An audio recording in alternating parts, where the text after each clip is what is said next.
होंगे जो उत्तर प्रदेश के कई जिलों से आए हैं। राशि बिटिया हमारी एक बहुत होनहार गायिका, बहुत कभी आप लोगों का आशीर्वाद रहा तो हिंदुस्तान में नाम पैदा करेगी।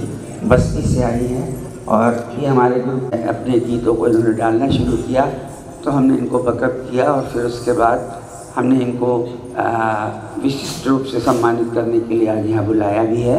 और उसी के साथ ही अपनी आवाज़ में और उसके साथ हमारे अभी गोरखपुर से सरिता सिंह और वो रास्ते में है, वो भी आ रही है, बाई रोड गोरखपुर से आ रही है अपना पुरस्कार लेने। और जो खुद बहुत बड़ी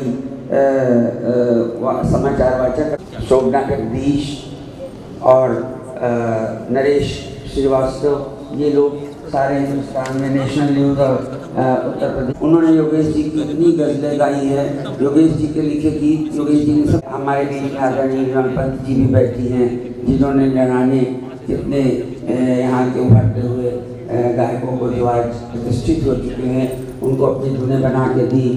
और भी हेमंत पंत जी ने, इसी तरह कमला दीदी आई थी जिन्हें वो माँ कहते हैं, तो वो अभी अपना आशीर्वाद दे और वो अभी शायद आने को कह गई है। इंदिरा के पहले यूपी रत्न योगेश प्रवीण ग्रुप था और पहली बैठक जिसकी मुझे आने पर हम सब लोग इकट्ठा हुए थे और वहाँ पर सब लोगों ने एक ग्रुप बनाने का निर्णय लिया था। ऐसा करके हमारा गौरव बढ़ाते रहेंगे और बढ़ाते रहेंगे और बढ़ाते रहेंगे। तो अब मैं जया जी से कहूँगा कि यहाँ आए और अपना मन संभालें। हमें याद रखना, लखनऊ आपको याद कर रहा है, आज आपकी 50वीं जयंती मना रहा है।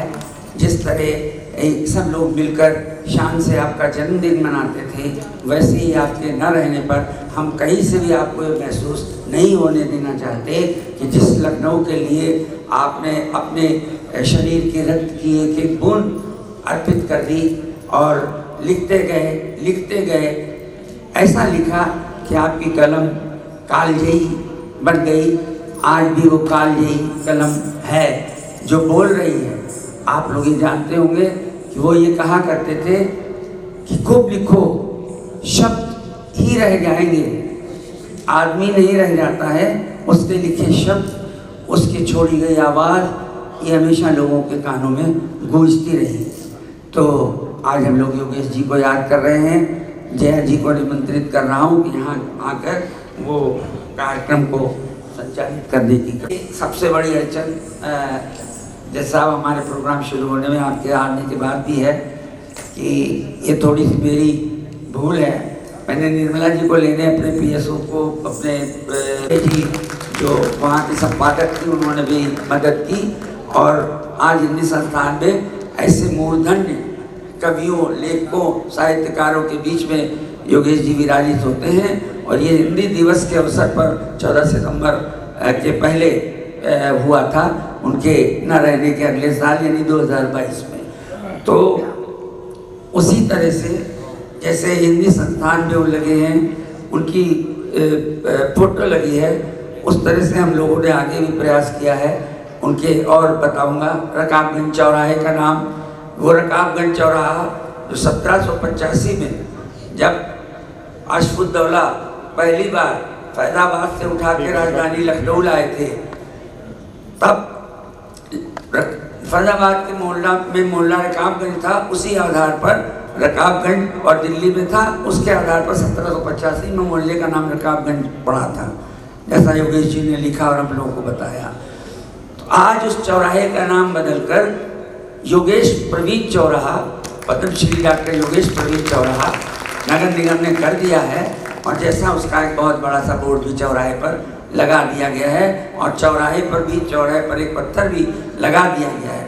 वो योगेश प्रवीण जी जो उस चौराहे से होकर गुजरा करते थे, कभी बचपन में दूध भी लेने जाते रहे होंगे, कभी घूमते भी रहे होंगे और कभी बड़े होने के बाद वो उन राहों से गुजरे होंगे, अमीनाबाद और रकाबगंज रोड से। तो आज गौस नगर में रहते हुए तो आज उसी चौराहे पर एक पत्थर लगते, वो हमेशा उनके गुजरे हुए कदमों को याद करेगा। कितने भाग्यशाली हैं वो कदम जो वहाँ पड़े और उस चौराहे का नाम योगेश प्रवीण चौराहा हो गया। विलम्ब इसलिए हो रहा है, मैं अपनी बात का गदर में कोठियों पर गदर के में जो गोलियां चली थी उनके निशान हैं। तो गदर के निशान के नाम से एक सीरियल क्यों ना बनाया गया। योगेश जी ने उसे लिखा प्रफुल्ल कुमार त्रिपाठी जी के देख रेख में, और वो बहुत शानदार गदर के निशान था। तो योगेश जी इसी तरह सब लोग जुड़े। हमारे अखिलेश महंग जी बैठे हैं संपादक, इन्होंने न मालूम कितने लेख उनके छापे और छापते रहते हैं। और बराबर पहले भी हम जब योगेश जी पे लिखते थे तो छापते रह रहे थे, अब तो आप अपनी मैगजीन निकाल रहे हैं। और हमारे कमल सक्सेना जी बैठे, वेंकार, संजय मिश्रा जी, उत्तम सिंह जी हमारे पूर्व मॉडरेटर रहे हैं और पिछले बार से, और आपने भी जूझ कर ग्रुप के लिए काम किया है। मैं शब्द इस्तेमाल कर रहा हूँ, जूझ कर। बहुत अच्छा लिखते हैं, बहुत अच्छी पोस्ट लिखते हैं, इमारतों के बारे में शोध करते हैं और इतने शौकीन हैं।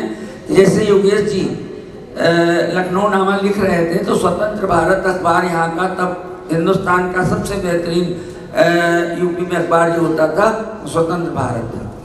तो स्वतंत्र भारत में योगेश जी के लेख छपा करते थे।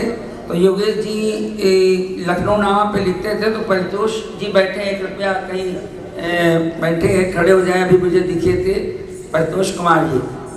आप गुड़गांव से आए हैं, आप यहाँ इस कार्यक्रम के लिए गुड़गांव से आए हैं और योगेश जी के बहुत नज़दीक रहे हैं। मैं इस समय का फ़ायदा उठा के आप लोगों का परिचय करा रहा हूँ। और गुड़गांव में वो अभी भी है, लिखते हैं। बिरहा की बांसुरी योगेश जी ने लिखा था। बिरहा की बांसुरी के जो कृष्ण जी जब छोड़ के चले गए तो किस तरह से उनके सब लोग व्याकुल थे, और कंस की पूरी कथा जो योगेश जी ने लिखी, 7 अध्याय हुए। परितोष जी अगर मैं गलत नहीं हूँ, कितने अध्याय हैं? तो 7 अध्याय, उसकी एक अध्याय की आपने व्याख्या इतने सुंदर ढंग से की और फेसबुक पे डालते हैं, यूट्यूब पर भी उपलब्ध है। और आपको एक किस्सा और बताना चाहूँगा, आप लोग बहुत हर्षित होंगे सुन के कि हमारी छोटी बहन बिटिया वो बैठी संगीता, वो भी कहीं होगी, आप भी खड़े हो जाइए। संगीता जी और परितोष जी ये योगेश जी के परिवार के बहुत नज़दीक थे।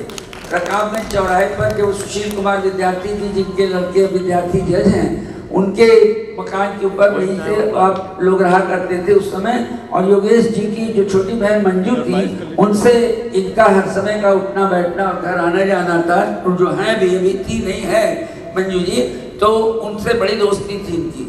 और जब जुनून का गाना लिखा उन्होंने योगेश जी ने, सावन की बरसे बदरिया, तो वो उन्होंने कहा कि श्याम बेनेगल के लिए एक कैसेट बना के, उसमें कैसेट रिकॉर्ड होते थे कि रिकॉर्डिंग करके और बना के भेजो, तो मंजू और तुम गाओ। तो मंजू और संगीता जी ने गाया और उसकी रिकॉर्डिंग भेजी गई श्याम बेनेगल को, और उन्होंने, आपको यकीन नहीं होगा कि उसी धुन को अप्रूव कर दिया और संगीतकार को देके कहा कि इसी धुन के आधार पर ये गीत चलेगा, और उसी धुन पर आशा भोसले ने उस गीत को गाया। तो ये योगेश जी के हाथ थे, और परितोष जी उनके साथ स्कूटर पर उनको बिठा के उस ज़माने में फोटो बिल्डिंगों की खींचने जाया करते थे। जिस बिल्डिंग पे अनुज जी आइए, अशोक जी आइए, जब जाते थे तो बहुत खुश होते थे और बहुत ही रास्ते में इनसे बातें करते हुए आते थे। और इनके परिवार का ऐसा नाता था, और 20 साल, 1-2 साल नहीं 20 साल उनके साथ ये लगे रहे। अब आप आजकल लखनऊ से बाहर हैं, गुड़गांव में हैं, बेटी इनकी रहती है वहाँ, उनके पास हैं। तो इसी तरह से मैं, आइए आपका वंदना जी स्वागत है, बख्शी जी और राजीव वाजपेयी जी और सभी लोग, कैलाश पांडे जी, सब लोग आ रहे हैं, आपका बहुत बहुत स्वागत है। और कृपया स्थान ग्रहण कर लें। तो ये सब लोगों का जो भी है यहाँ बैठा है, ये वो नहीं है कि आपने ग्रुप बना लिया और बहुत लोग जुड़ते गए और बने ग्रुप के सब मेंबर बन के एक दूसरे को बाद में पहचान है। ये जितने लोग यहाँ बैठे हैं ये एक दूसरे को इसलिए पहचानते हैं और एक दूसरे के इसलिए दोस्त हैं, एक दूसरे के इसलिए मित्र हैं कि ये सब योगेश प्रवीण परिवार के सदस्य हैं। पद्मा गिडवानी जी बैठी हुई हैं और आप कितना योगेश जी पर कितना लिखा और कितना, मेरे पास एक किताब है नामांतर, इसका पद्मश्री डॉक्टर एस.सी. राय ने विमोचन किया था पिकासो में। तो वो वहाँ पर उस नामांतर पत्रिका में मनसा पांडे जी ने इतना कुछ प्रकाशित करवाया था, मेरा भी लेख उसमें छपा था और मेरा एक उसमें छोटा सा किस्सा था। जब तक मैं अपने पुत्र आलोक जी से निवेदन करूंगा कि वो फ़ोन करके दीपिका से ये पता कर लें कि कहाँ पर है, फ़ोटो आने में कितनी देर है, और ताकि हम लोग का कार्यक्रम 6:30 पे, हमने 5:30 इसीलिए कहा था कि हम 6:30 पे एग्जैक्ट शुरू कर सकें। अब 6:30 बज रहा है। तो मैं आपको सर छोटा सा किस्सा बताना चाहता हूँ, अगर आप इजाज़त दें तो। मैं अगर आपकी परमिशन से, तो योगेश प्रवीण जी से मेरी बाबू गणेश प्रसाद श्रीवास्तव, उनके जो पिताजी थे, मुझे 9th क्लास में हिंदी पढ़ाया करते थे। और उस वक़्त जब वो हिंदी पढ़ाते थे तो हाथ उठा उठा के उस समय टीचर्स अपने बच्चों से खूब पूछा करते थे। तो मुझे शौक़ लगता था कि मैं कक्षा में आगे रहूं, और मैं बताने के लिए, तो मैं आपको अपनी चोरी बताता हूँ कि मैं एक की खरीद लाया, कुंजी, जिसे उसका भावार्थ वगैरह लिखा रहता था अमीनाबाद से, और मैं वो कुंजी पढ़ के जो पाठ उनको पढ़ाना होता था उसको पहले से उसका भावार्थ पढ़ के जाता था और क्लास में सबसे पहले हाथ उठाता था। तो वो निहायत खुश, बहुत प्रसन्न, दुबले पतले योगेश जी की तरह, और गले में मफलर भी बांधे रहते थे, और उसके बाद पूरी जान निकाल के पढ़ाते थे, जिसको कहना चाहिए जान निकाल के पढ़ाना, उस तरह पढ़ाते थे। 1 मिनट वो कभी बैठते नहीं थे। तो वो पढ़ा रहे थे तो हम लोग हाथ उठा कह रहे, तो उन्होंने एक लड़के ने पूछा, वो मुझे जग्गू करके उसका वैसा नाम था, पता नहीं वही विज्ञान कॉलेज के पास किसी दुकान की अशोक जी, हमारे छोटे भाई अशोक सिंह जी भी आ गए हैं, मैं उनका भी स्वागत करता हूँ। आइए आप सभी का स्वागत। तो वो योगेश जी, मैं बाबू गणेश प्रसाद की बात कर रहा था, उनके पिताजी की। तो योगेश जी के पहले उनके पिताजी का मैं बड़ा पेट स्टूडेंट हो गया, और उसके बाद वो मुझसे कहने लगे कि तुम तुलसी जयंती 4 अगस्त को उस साल पढ़ी थी, और उसमें प्रोफेसर सूद हिंदी विभाग के लखनऊ यूनिवर्सिटी के, वो एस जज आने वाले थे, और उस समय विज्ञान कॉलेज का रजत जयंती वर्ष भी शायद चल रहा था, 25वां साल, फंक्शन भी होना था। तो वो उसकी डिबेट की तैयारी, तो उसके लिए वो तुलसी जयंती मुझसे बोले क्लास से तुम बोलोगे। अरे हमने कहा मुझे तो एक शब्द बोलना ही नहीं आता, मैं कैसे बोलूँगा। कहने लगे नहीं तुम बोलोगे, और तुम बोलोगे मैं जानता हूँ। तो हमको उन्होंने सिखाया पढ़ाया, और हमसे कहा बताओ। जब हमको उन्होंने डायस पे बुला खड़ा किया, मैं विज्ञ बन गई, हम एक को शब्द नहीं, कुछ कह ही नहीं पाए। जब हम बोले नहीं पाए तो कहने लगे कि तुम तो बिल्कुल गधे हो। फिर हमको बुलाया वहाँ अपने टीचर्स, जहाँ बैठ के लोग लंच करते थे, टीचर रूम जो था, वहाँ बुलाया, उससे कहा, कहने लगा ऐसा है तुम्हारे अंदर 2 कमी हैं, एक तो तुम्हारे अंदर आत्मविश्वास की कमी, और दूसरे अंदर तुम डरते हो बोलने में। डर का है का जो आए वो बको, बोल जाओ। कहीं कुछ जानते हो, हम तो बचपन से दर्जा 4 से मैं रामायण पढ़ने का शौकीन था, रामायण पढ़ता था। तो कहने लगे अच्छा प्रेम पर बोल सकते हो। तो हमने क्या याद है, हमने कहा भाई एक चौपाई मुझे याद है, तत्व प्रेम कर ममर तोरा, जानत प्रिया एक मन मोरा, सो मन रहत सदा तो पाई, जान प्रीत रस इतने माही। ये सुंदर कांड में आदरवाड़ी, हाँ ये कि वो जब हमने उसे कहा तो हमने कहा सुंदर कांड में जब कहते हैं कि हनुमान जी ने बस संदेश दिया कि राम जी इस तरह आपको याद करते हैं, तो बोले सबसे पवित्र प्रेम की परिभाषा यही है। तो कहने लगे ठीक है अब तुम बोल ले जाओगे। कहने लगे माता पिता के प्रति, पुत्र का स्नेह और पत्नी का पति के प्रति, भाई का भाई के प्रति। तो ये सब रामायण में है कि नहीं, पढ़ा कि नहीं, कि जो चौपाई याद हो बोल जाओ, तुलसी का ही तो है, तो तुलसी का प्रेम उसका सब्जेक्ट है। अब आप यकीन नहीं मानेंगे, ये योगेश जी आ गए, एक बार जोरदार ताली बजा दीजिए।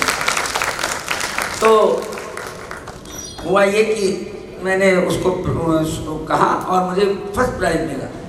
ये समझिए कि वो दिन गया, फिर उन्होंने डिबेट में, बस उसके डिबेट में सिल्वर जुबली वाले ने मुझे पेश किया, वहाँ इनाम मिला। और फिर मैं इंटर तक विद्यांत कॉलेज में पढ़ा था, तो तभी योगेश प्रवीण जी उसी साल डेमोन्स्ट्रेटर होकर केमिस्ट्री लैब में आए थे। वो साइंस के विद्यार्थी थे, MBBS कर रहे थे कानपुर में, और उनका MBBS छूट गया बीमारी की वजह से। तो फिर वो उस समय बहुत बीमार हो गए थे, तो आए लखनऊ, और फिर उन्होंने भी यहाँ पढ़ाना शुरू किया। उसके बाद वो पढ़ते गए, आगे बढ़ते गए, 3 सब्जेक्ट में MA किया, PhD किया, लेक्चरर हो गए। तो इस तरह उनसे मेरी मुलाकात हुई थी। अब मैं ज़्यादा वक्त नहीं लूँगा क्योंकि योगेश जी का चित्र आ गया है, और उन पर मैं चाहूँगा कि आदरणीय हमारे अध्यक्ष और संरक्षक राघवेंद्र कुमार, जस्टिस राघवेंद्र कुमार साहब आकर के, और अरे निर्मला जी आगे जरा जोरदार करके, बहुत बहुत आभार आपका। आप नोएडा से इस कार्यक्रम के लिए, योगेश प्रवीण जी के लिए आई है। इसी तरह ठेल के जैसे बाबू गणेश प्रसाद ने मुझे खड़ा किया, और मुझे फक्र है ये कहने का। हमारे जज साहब जानते हैं, जज साहब जानते हैं, जज साहब ने बहुत समय फिर मुझे सुना भी है, मेरी बहस भी बहुत बार, जब वो यहाँ पहली बार 1980 में मजिस्ट्रेट होके लखनऊ में आए थे, जुडिशियल मजिस्ट्रेट। तो बहुत लोग आपसे बहुत, क्योंकि जो लोग इधर उधर भी करते थे, इनके सामने चल नहीं पाती थी, तो वो वहाँ खड़े होते थे, बहुत लोग इससे वो करते थे। लेकिन मैं भी बहुत स्पष्टवादी था, जो करता था सच्ची और क्लियर कट वकालत, और हमेशा कभी डर के नहीं करता था, तो करते थे। और लखनऊ से जाने के बाद भी आपने उन बातों को याद रखा, और हाईकोर्ट जज होने के बाद भी आप उसी तरह आप याद रखे। ऐसे ही लोग जो किसी का अहित नहीं करें, मिलनसार हों, सबके लिए नम्र हों, जो सब सहज रूप से जिससे मिल सके और वो भी सहज रूप से मिलते हों, ऐसे व्यक्ति को योगेश प्रवीण परिवार अपना संरक्षक बनाकर आज गौरवान्वित है। मैं चाहूँगा कि आदरणीय उनके साथ, चूँकि निर्मला जी भी आ गई हैं, और मैं अगर कहूँ तो उनसे बड़ा गेस्ट आए, योगेश जी उनको बहुत स्नेह देते थे, तो यहाँ आकर ऊपर उनकी प्रतिमा पर, और मैं चाहूँगा कुसुम जी आदरणीय ग्रुप माँ इंदिरा श्रीवास्तव जी को भी लेके आए अपने।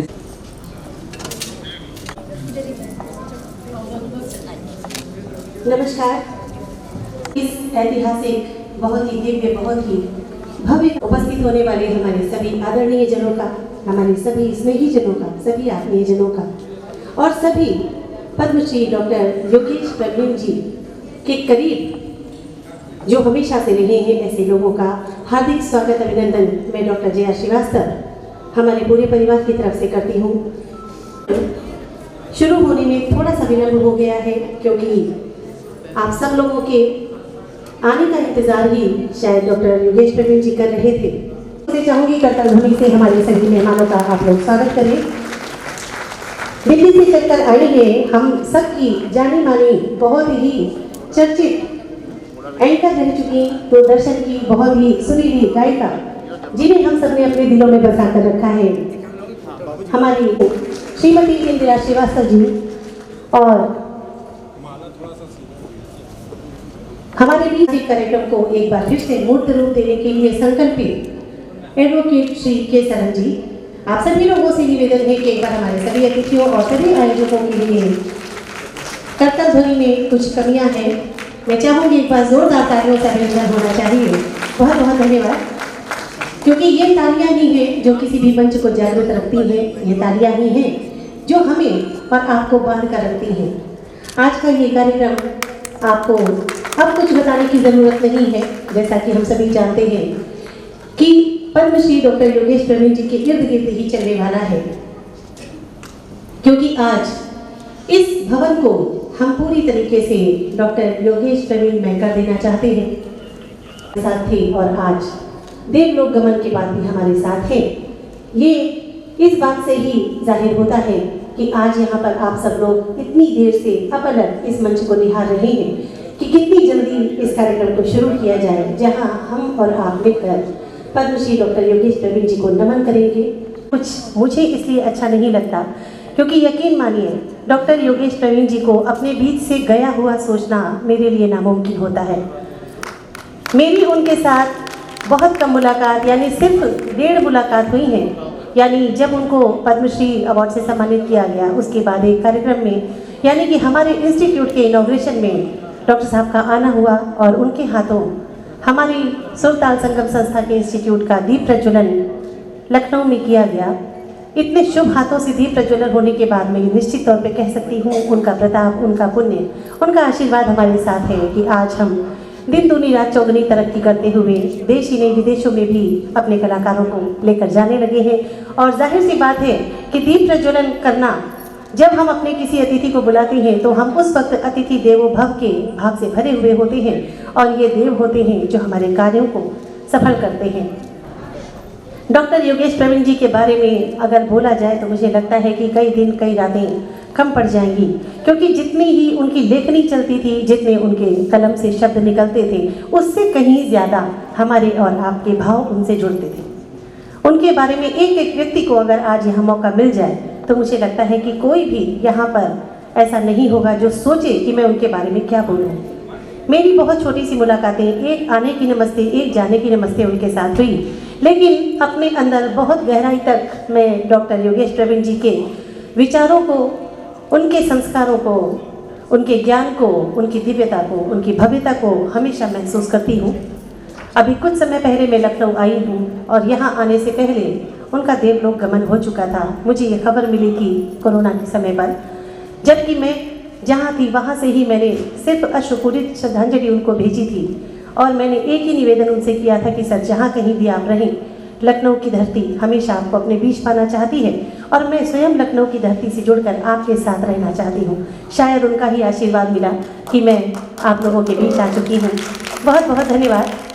हम हमेशा भगवान गणपति की वंदना से करते हैं, क्योंकि भगवान गणपति विघ्न विनाशक हमारे बीच में आकर किसी भी शुभ काम को सफल करने के लिए हमें आशीर्वाद देते हैं और उसके लिए कोई भी कार्यक्रम हो, यहाँ पर गणपति वंदना हमेशा सुरों से की जाती है, काव्य से की जाती है, गीत संगीत नृत्य से की जाती है। तो सवारा है, एक बार चाहती हूँ हमारे सभी यहाँ पर उपस्थित लोग डॉक्टर योगेश प्रवीण जी को नमन करते हुए तालियों से उनका वंदन करेंगे और उसके बाद आज आपके बीच में सबसे पहले सांस्कृतिक कार्यक्रम की शुरुआत हो रही है, जिसके लिए आमंत्रित करूंगी बाल नृत्यांगना स्वरा त्रिपाठी को, जो कि बेहतरीन गणेश वंदना से आज इस कार्यक्रम की शुरुआत करेंगी। आप सबका आशीर्वाद उन्हें मिलेगा।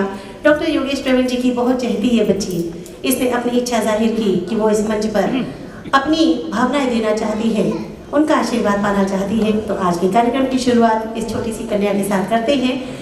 जोरदार तालियों से स्वागत कीजिएगा स्वरा त्रिपाठी का। इस कार्यक्रम में आपको एक से एक बेहतरीन प्रस्तुतियाँ भी देखने को मिलेंगी और साथ में हमारे आदरणीय श्री के सरन जी आपको लगातार डॉक्टर योगेश प्रवीण जी की यादों से जोड़ते रहेंगे, क्योंकि लखनऊ का जर्रा जर्रा उनकी कहानी कहता है, लखनऊ की हवाओं में उनका नाम है, लखनऊ की ज़मीं हमेशा उनको सजदा करना चाहती है। और ऐसे हमारे योगेश प्रवीण जी, जिन्होंने लखनऊ को विश्व में एक पहचान दी है, जिन्होंने लखनऊ के बारे में ऐसे ऐसे ज्ञान हमें दिए हैं जो मुझे लगता है कि कई वर्षों पहले रहने वाले लोगों ने भी शायद ही इतनी गहराई से लखनऊ को मापा होगा या उसको नमन किया होगा जितना डॉक्टर योगेश प्रवीण जी ने किया है। हमारे बीच में स्वरा त्रिपाठी हैं, गणपति वंदना लेकर आपके बीच में उपस्थित हुई हैं। स्वरा त्रिपाठी के लिए अगर मैं कहूँ तो आज इनका नाम किसी परिचय का मोहताज नहीं है। आपकी नृत्य प्रतिभा मैं जब से देख रही हूँ लगातार दिन दूनी रात चौगुनी तरक्की कर रही है।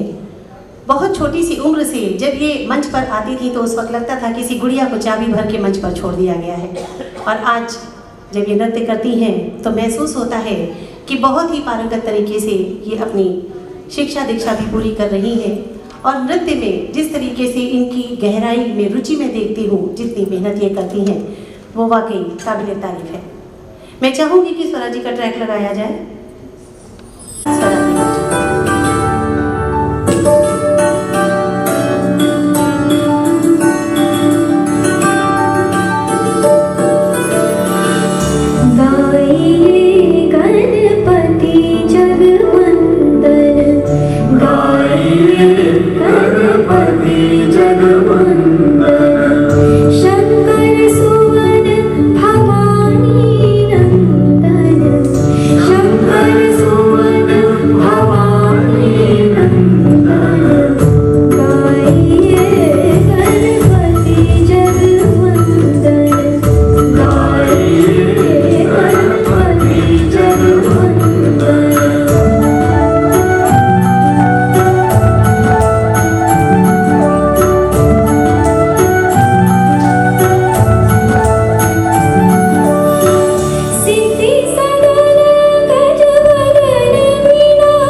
बहुत ही खूबसूरत इस गणपति वंदना से करने के लिए इस छोटी सी बच्ची स्वरा त्रिपाठी का हम डॉक्टर योगेश प्रवीण परिवार की तरफ से आभार व्यक्त करते हैं। बहुत ही खूबसूरती से आप लोगों ने इनकी इस प्रतिभा का आनंद लिया है और आप लोगों के लिए चंद लाइनें कहना चाहती हूँ, क्योंकि आज हमारी निर्मला दीदी, मैं कहना चाहती हूँ कि निर्मला दीदी आप मेरी ड्रीम गर्ल हैं। और आज से नहीं, मैं बहुत छोटी थी जब से मैं आपको ब्लैक एंड वाइट टीवी में देखती थी, मुझे ये लगता था इनकी आंखें कितनी खूबसूरत हैं, इनकी स्माइल कितनी अच्छी है, ये बोलती कितना अच्छा है। और जब मैं लखनऊ आई तो पता चला कि आप गाती भी कितना अच्छा है। मैंने आपकी बहुत सारी रिकॉर्डिंग सुनी है और हमारे और आपके गुरु श्री केवल कुमार जी से आशीर्वाद जब मिला तब मैंने जाना कि आपने बहुत ही खूबसूरत गीत भी गाए हैं। आपकी आवाज़ के लिए मुझे लगता है कि ईश्वर ने बहुत फुर्सत से आपको इस खूबसूरत सी आवाज़ से नवाजा है और एक कार्यक्रम में मैंने लता जी का एक गज़ल आपके मुंह से सामने से सुनी है। मैं आपके लिए कुछ कहना चाहती हूँ, आप सभी लोगों के लिए कहना चाहती हूँ। जो दिल से है खूबसूरत ऐसे लोग खुदा ने कम बनाए हैं। जो दिल से है खूबसूरत ऐसे लोग खुदा ने कम बनाए हैं। परम सौभाग्य हमारा कि ऐसे ही मेहमान आज हमारी महफिल में आए हैं। एक बार अपने लिए आप लोग जोरदार तालियां बजा सकते हैं। बहुत बहुत धन्यवाद। और आइए कार्यक्रम को गति देते हुए एक और नृत्यांगना जो बहुत देर से अपनी बारी की प्रतीक्षा कर रही है। बारी की प्रतीक्षा इसलिए आज हो रही है क्योंकि ये मंच साधारण नहीं है। ये मंच है हमारे पद्मश्री डॉक्टर योगेश प्रवीण जी का। ये मंच है आज यहाँ से वो आशीर्वाद देने का, उस दिव्यता को महसूस करने का जो हर मंच पर किसी भी कलाकार को नहीं मिलता। हम और आप अगर आज यहाँ इकट्ठे हुए हैं तो यकीन मानिए कि हम सब बहुत पुण्यभागी हैं। हमने ज़रूर बहुत अच्छे कर्म किए होंगे जो आज इतने दिव्य और इतने भव्य कार्यक्रम का हम हिस्सा बन पा रहे हैं। उन्नति श्री जो कि बाल नृत्यांगना होने के साथ बहुत अच्छी अदाकारा भी हैं और सुर ताल संगम परिवार की ब्रांड एम्बेसडर हैं। इनकी ख्याति दिन दुनी रात चौगुनी तरक्की कर रही है और आज ये वो बच्चे आपके सामने हैं जिन्होंने साक्षात डॉक्टर योगेश प्रवीण जी का आशीर्वाद प्राप्त किया है, यानी जिनके सर पर वरद हस्त करके डॉक्टर साहब ने इन लोगों को संगीत की दुनिया में, कला की दुनिया में अमर हो जाने का आशीर्वाद दिया है। और ये बच्चे उसी संकल्प को आगे लेकर चल रहे हैं। उन्नति श्री भरतनाट्यम की एक विधा तिल्लाना को लेकर आपके बीच में आई है। ये विधा डॉक्टर योगेश प्रवीण जी को बहुत पसंद थी। आज उन्नति को खास तौर पर इसके लिए तैयार किया गया है। एक बार जोरदार तालियां उन्नति श्री की स्वागत के लिए। बहुत बहुत धन्यवाद। जनन जनन तनन तनन दो जनन जनन तनन तनन दो जनन जनन तनन तनन जनन जनन तनन तनन दो जनन जनन तनन तनन दो जनन जनन तनन तनन गीत धुनी को तक धीम नात्र केट तो नाच है गोरी तारे तुम गीत धुनी को तक धीम नात्र केट तो नाच है गोरी तारे तुम गीत धुनी को तक धीम नाच केट तो नाच है गोरी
बहुत ही सुंदर ये प्रस्तुति उन्नति श्री के द्वारा आपके बीच में आई।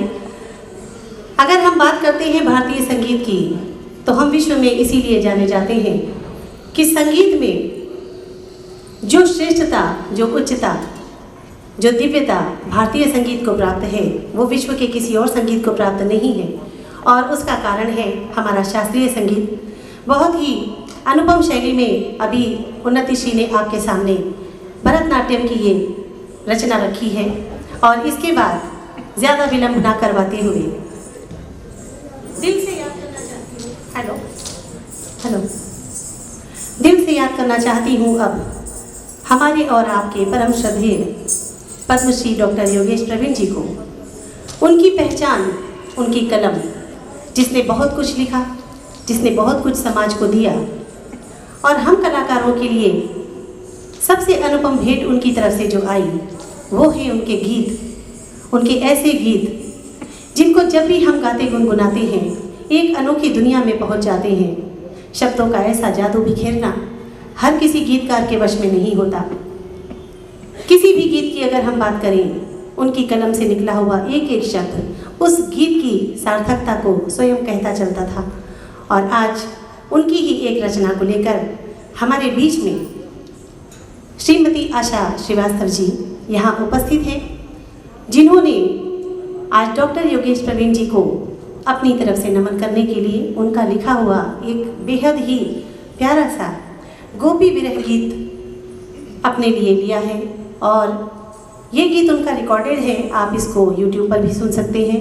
लेकिन यहाँ पर क्योंकि उनको म्यूज़िक का साथ नहीं मिल पा रहा, हम छोटी सी व्यवस्थाएं करते हैं कि इस गीत को वो यहाँ प्रस्तुत कर सकें। उनकी आवाज़ में ही वो जादू है कि जहाँ संगीत की सारी कमी अपने आप पूरी हो जाती है।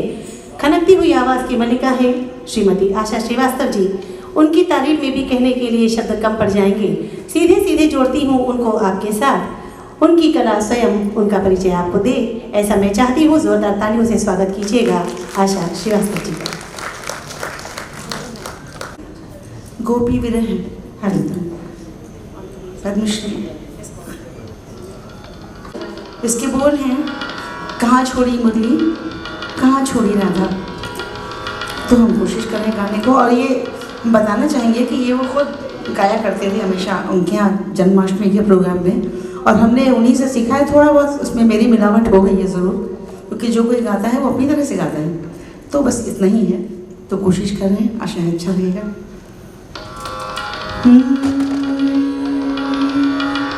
कहाँ छोड़ी मुरली, कहाँ छोड़ी राधा, कहाँ छोड़ा सखियों का साथ रे। कहाँ छोड़ी मुरली, कहाँ छोड़ी राधा, कहाँ छोड़ा सखियों का साथ रे। अब तो द्वारिकाधीश कहाँ है, अब तो द्वारिकाधीश कहाँ है। शंख चक्र लिए हाथ रे, हो कहाँ छोड़ा सखियों का साथ रे। कहाँ यमुना का तट छोड़ा और बंसी बट छोड़ा, तज गए गोकुल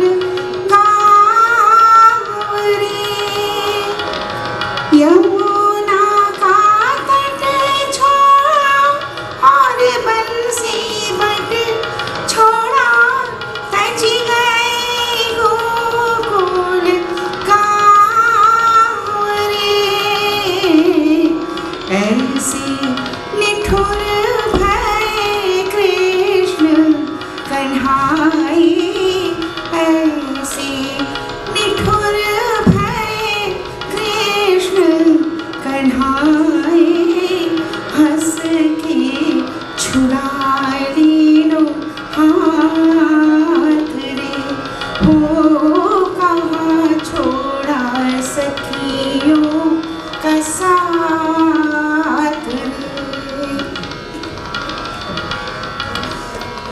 गोकुल गाँव में चमके बिजुरिया, मथुरा में बरसे मेघ रे। गोकुल गाँव में चमके बिजुरिया, मथुरा में बरसे मेघ रे। बरसाने में पड़े रिमझिम बूंदिया, बरसाने में पड़े रिमझिम बूंदिया। अब सुधीरी जो ब्रजनाथ रे, ओ कहाँ छोड़ा सखियों का साथ रे।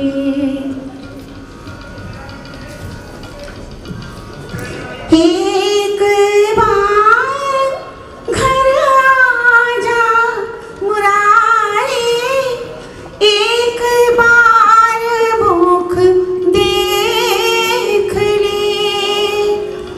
एक बार घर आजा मुरारी, एक बार मुख देख ले।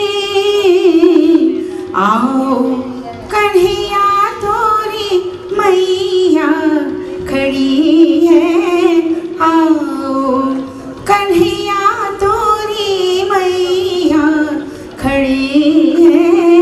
दूध कटोरा ले हाथ रे, हो कहाँ छोड़ा सखियों का साथ रे। कहाँ छोड़ी मुरली, कहाँ छोड़ी राधा, कहाँ छोड़ा सखियों का साथ रे। अब तो द्वारिकाधीश कहाँ है, शंख चक्र लिए हाथ रे। हो कहाँ छोड़ा सखियों का साथ रे, हो कहाँ छोड़ा सखियों का साथ रे।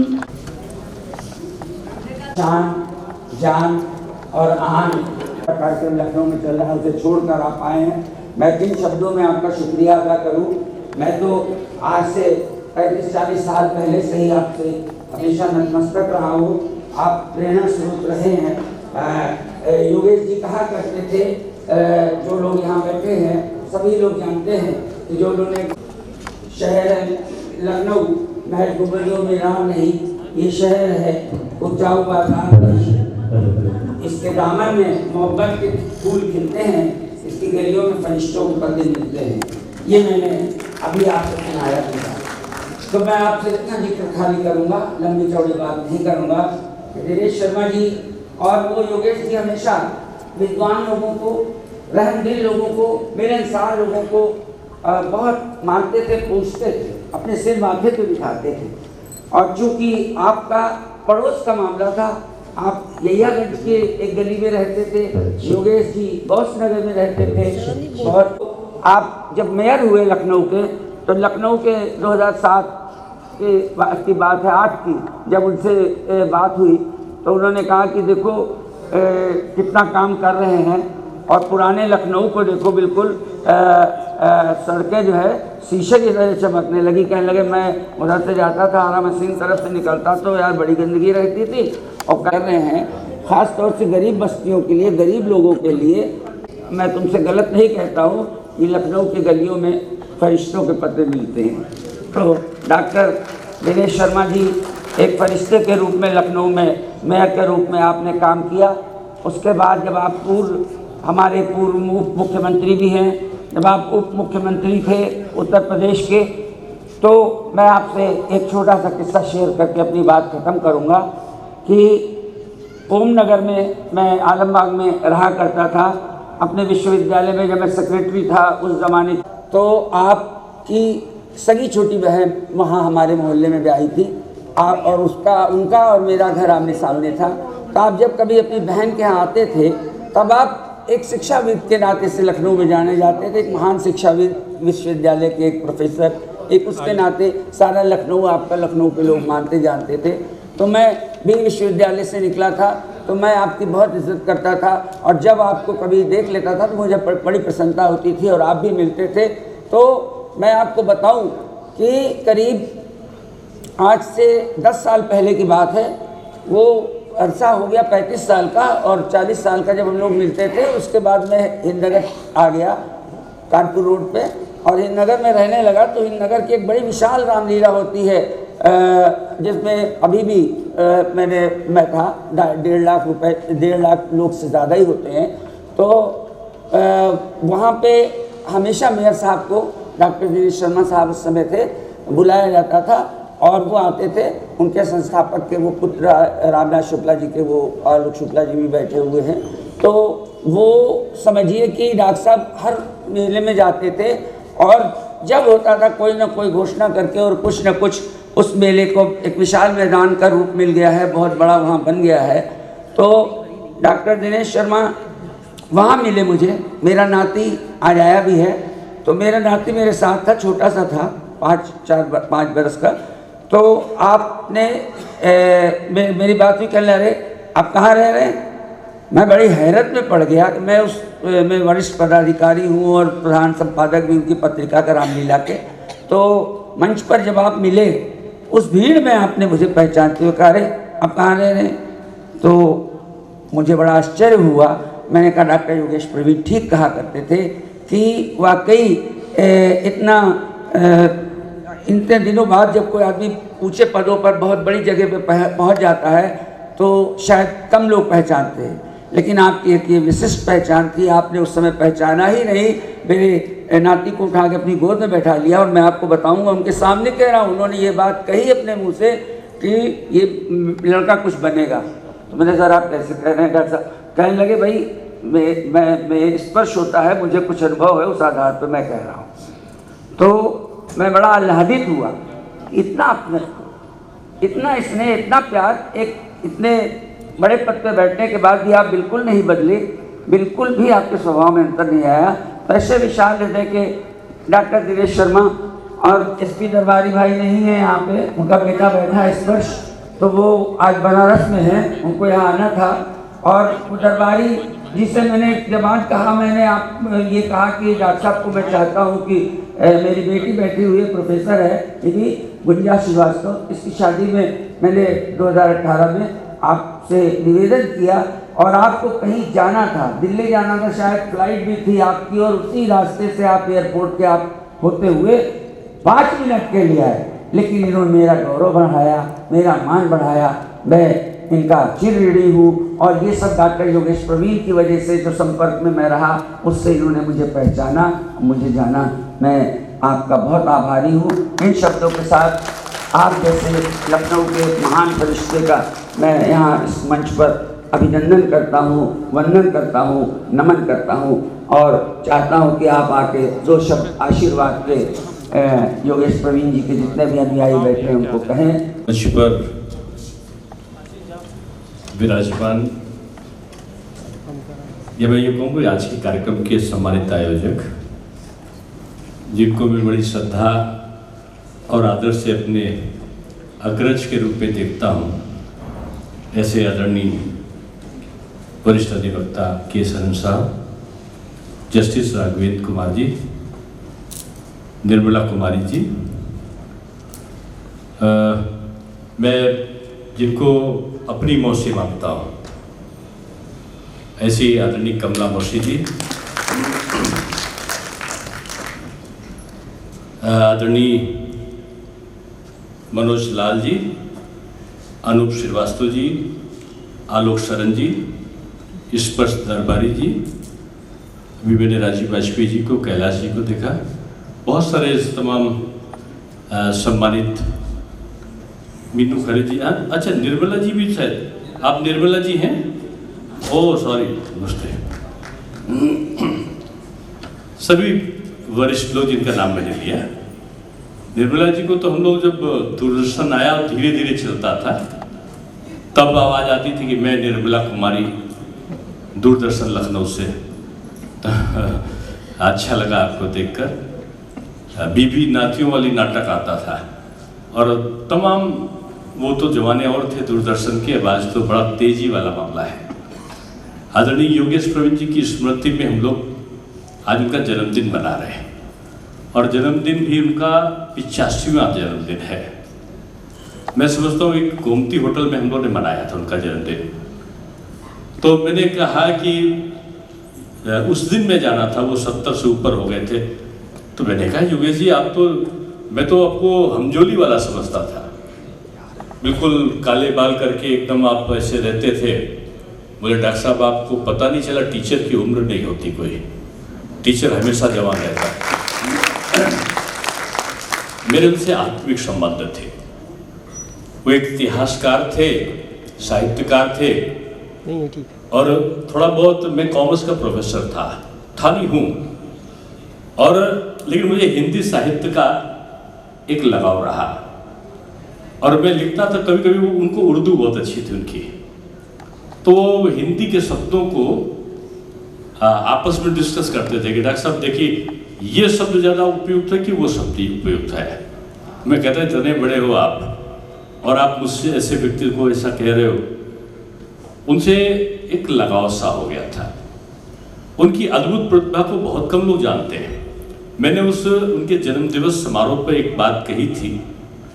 मैंने कहा था योगेश जी आज हम सबके बीच में चलते फिरते हैं, आज लखनऊ इनकी कद्र नहीं जान रहा है। जब ये नहीं होंगे तब हम लोग इनका नाम ले लेकर चिल्ला कर इनको याद करेंगे कि कोई योगेश प्रवीण जी थे। मेरे पास आए, आंखों में आंसू थे। कहने डॉक्टर साहब कुछ घर की बातें हैं। मैंने बोले आपने अपना ऐशबाग का मकान क्यों नहीं छोड़ा? मैंने कहा मुझे मेरी माता और पिता की खुशबू है उसमें। बोले इसमें 2 ही कमरे हैं फिर भी आप रहते हो, इतनी बड़ी कोठी पे नहीं गए डिप्टी सीएम की उसकी? हम कहा मैं कभी नहीं जाऊंगा। तो बोले यही मैं भी कहना चाहता हूं, लेकिन बहुत सारे लोग कह रहे हैं कि उस मकान को बेच दो। मैं कर नहीं, उसको कभी नहीं बेचिएगा, और कभी बेचने का हुआ है चाहे मैं कहीं से बेच करूं, मैं उसको लेके आपकी स्मृति में उसको उस हवेली को बनाऊंगा। तो बोले डॉक्टर साहब जिंदगी का कोई ठिकाना नहीं है, लेकिन अब लगता है कि अकेलापन अब महसूस होता है। मेरे परिवार के लोग बहुत अच्छे हैं, लेकिन अब सबकी अपनी अपनी गृहस्थी, सब लोग अपनी अपनी जगह पर रहेंगे, मैं उनको उनकी ज़िंदगी में खलल क्यों पैदा करूं? तो हमने कहा फिर आप उनके साथ रहो। बोले उनके साथ रह नहीं सकता क्योंकि मुझे नींद नहीं आएगी, नींद गौसनगर में ही आएगी।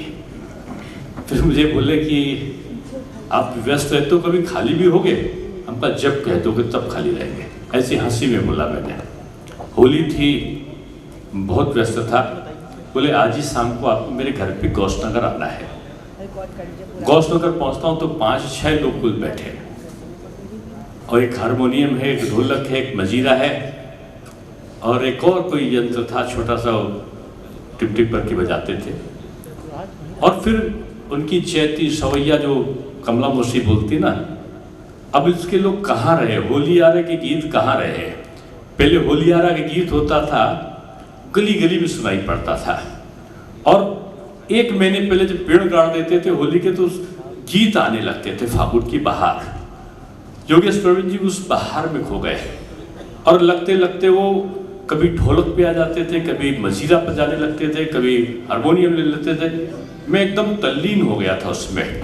मुझे समय की ध्यान नहीं रहा, लेकिन जब मैंने समय देखा तो बहुत ज़्यादा हो गया था, 1.5 घंटे, 1.25-2 घंटे से ऊपर हो गया था। मैंने कहा भाई साहब मैं जाना चाहता हूँ। बोले आपको मेरी वो रचना जरूर सुननी होगी तो लखनऊ के इतिहास के संबंध में मैंने बनाई है। और उन्होंने छाट के अपने कविताओं को सुना, जैसे लग रहा था कि आज सब कुछ दे देना चाहते हैं।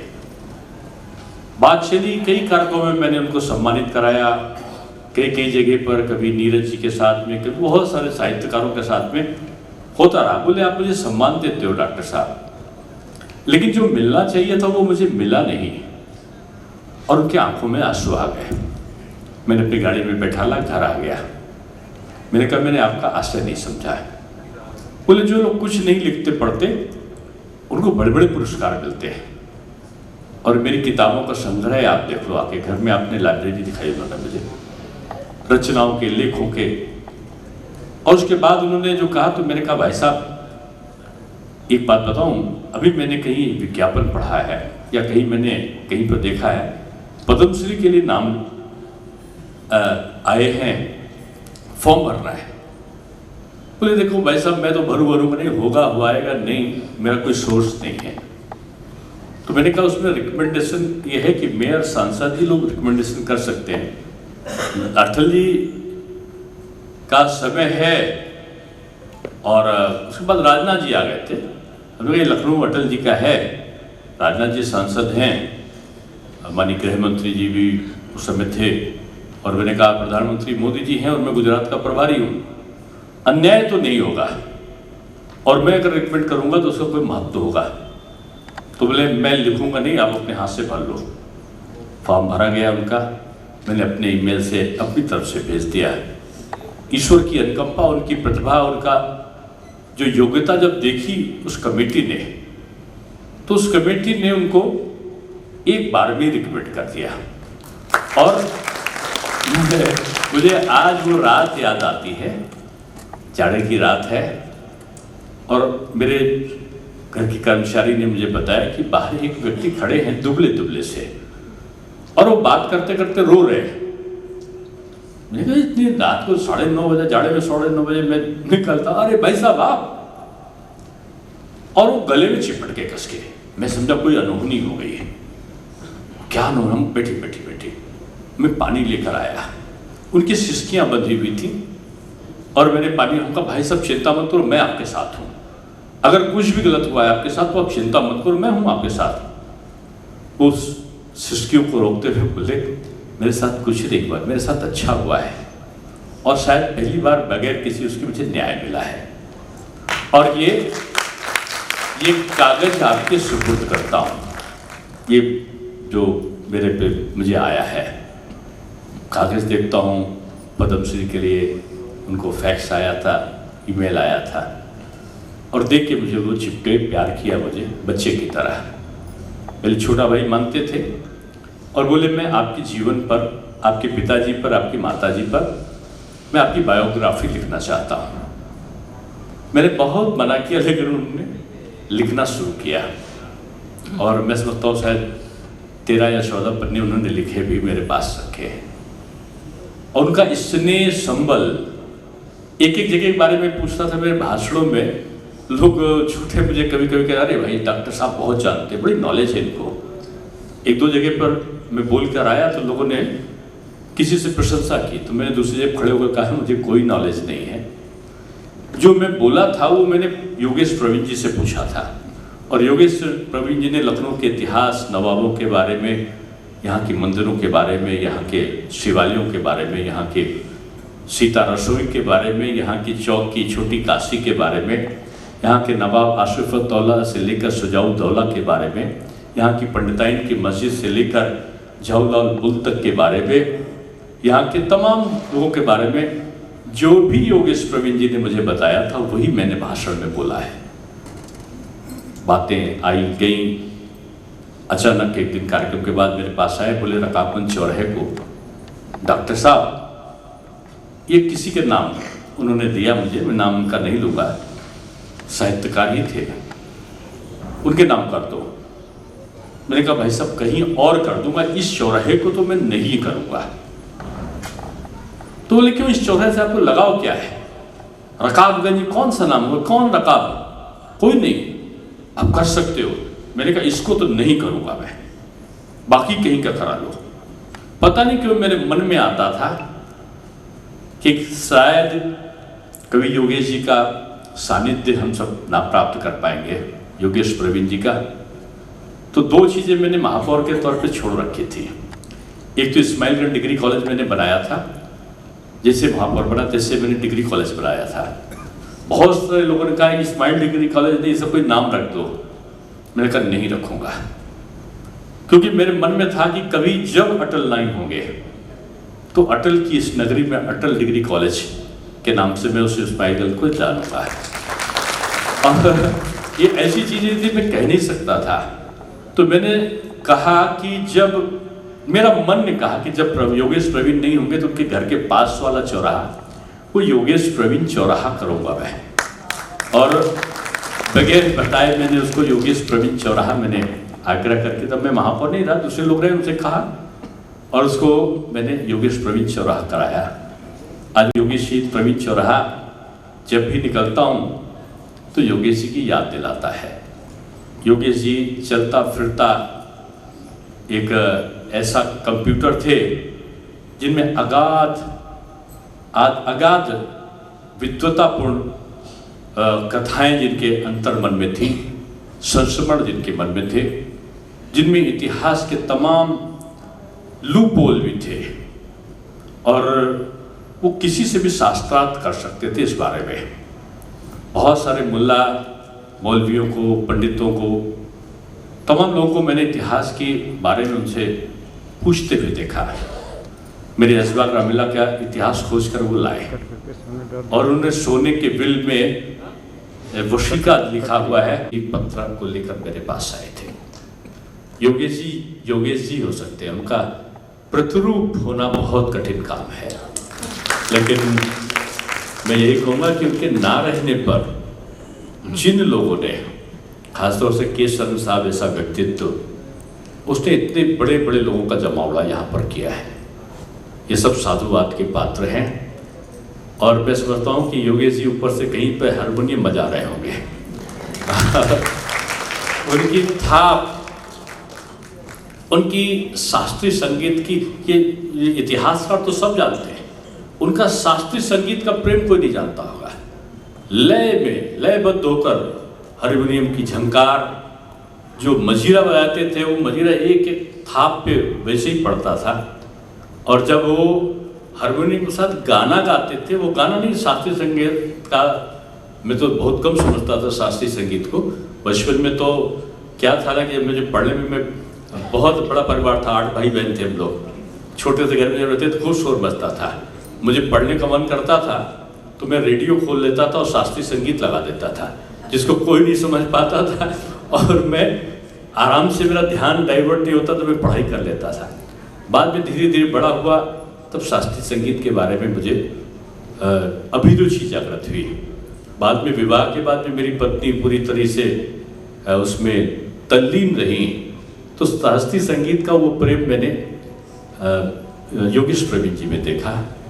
छोटी आकृति, बड़े विचार, विज्ञान कॉलेज का एक अध्यापक, और वो अध्यापक पद्मश्री के तक गए, और पद्मश्री योगेश प्रवीण का बंद गला, मेहंदी लगा हुआ उनका बाल, मैंने काल में बाल नहीं देखे, वो मेहंदी लगे हुए बाल देखता था। मैं पूछता था मेहंदी क्यों लगाते हो आप? बोले लोग हाथ में लगाते हैं, मैं सर पर लगाता हूँ, इससे ठंडक मिलती है। और योगेश प्रवीण जी का मकबरों के बारे में, मज़ारों के बारे में, नवाबों की बेगमों के बारे में, और वाजिद अली साहब के शौक के बारे में, और विभिन्न प्रकार के साधु संतों के इतिहास के बारे में। सनातन श्री का आश्रम कुर्सी रोड पे है, और वो खोज के लाए सर्टिफिकेट। बोले जो सनातन श्री रहते कुर्सी रोड पे, इनकी आयु 107 साल है। अब देखो, तो पता चला वो ICS थे, बाद में साधु बने थे, कुर्सी रोड पे रहते थे, तो उनको मिलवाया ले जाकर उन्होंने मुझे। तो आज योगेश प्रवीण जी नहीं हैं। मैं कहूँगा कि मैं एक कार्यक्रम में मैंने कहा था कि एक साथ बख्शी दीदी बैठी थी, कंचन लता सब्बरवाल थी, रानी लीला राम कुमार भार्गव थी, और उर्मिल कुमार थपरियाल थे, अनिल रस्तोगी जी थे, और हमारी कमला मौसी जी थी। तो मैं कह रहा था कि इतना स्वस्थ लखनऊ में देख रहा हूँ कि लोग बोलते थे जैसे ब्रिटेन को देखना चाहो, लंदन को, तो क्या है, तो किसी ने कहा कि if you want to know how things in Britain are going on, don't study the House of Commons but watch London stock market. कि आप लंदन स्टॉक मार्केट को देखो तो समझ जाओगे कि लंदन क्या है, उसकी आर्थिक स्थिति क्या है ब्रिटेन की, तो उसके बारे में जानना है तो देख लो। मैंने उस दिन कहा कि अगर लखनऊ के बारे में देखना हो, जानना हो कि लखनऊ क्या है, तो ये आगे के मंच में बैठने वाली विभूतियाँ एक दिन मुझे याद आएंगी। मैं रानी लीला राम कुमार भार्गव को नानी कहता था। मैं कंचन लता सब्बरवाल ने मेरी माँ को पढ़ाया था, और बख्शी दीदी ने बहुत लखनऊ को पढ़ाया था, और कमला मौसी मेरे साथ अध्यापिका हैं, उनकी मौसी हैं, और इनको सब लोग मौसी। शास्त्रीय संगीत में ये चैती कहीं खो जाएगी, ये सवैया कहीं खो जाएगा, ये होली के गीत, और आपको जो बच्चों के उसमें से क्या बोलते हैं, सोहर और शादी ब्याह के गीत, ये कहीं खो ना जाए। ऐसी विभूतियों के कैसेट जरूर रखिएगा जिसमें ये सब याद आते रहें। और मैं पता नहीं कहाँ, मुझे इतने सारे कार्यक्रम में जाना, मैं बड़ी जल्दी में आया था, लेकिन पता नहीं क्यों खड़ा कर दिया, मैं योगेश प्रवीण मैं हो गया। मैं यही कहूँगा कि आज के सामने मुझे ऊर्जा दी है, और इस ऊर्जा के साथ मैं आप सबको साधुवाद दूंगा कि योगेश प्रवीण जी ने बहुत लोगों के लिए किताबें लिखी हैं। मैं सरन साहब से कहूँगा कि विराज सागर जी को भी बोलूँगा, दरबारी जी को भी बोलूँगा, सबको बोलूँगा, आप एक संस्मरण योगेश प्रवीण जी के बारे में लोगों का संस्मरण छापिए। कौन है योगेश प्रवीण, और योगेश प्रवीण का लखनऊ के प्रति योगदान क्या है, उन सारी चीज़ों को आप छापिए। और मैं समझता हूँ अगले जो जन्मदिन उनका हम लोग मनाएं, उसमें बहुत साहित्यकारों का जमावड़ा इस लखनऊ की महानगरी में हो। मैं फिर से साधुवाद देते हुए ऐसी पुण्य आत्मा को स्मरण करूंगा, और कहूँगा कि क्योंकि हिंदू समाज में एक प्रथा होता है, जैसे मुस्लिम में होता है तो कहते हैं शकुन से पड़े रहो, कब्र में दफन कर देते हैं। ईसाई में भी कब्र में दफन कर देते हैं। अगले जन्म की परिकल्पना उनमें नहीं होती। हिंदू धर्म में अगले जन्म की परिकल्पना होती है।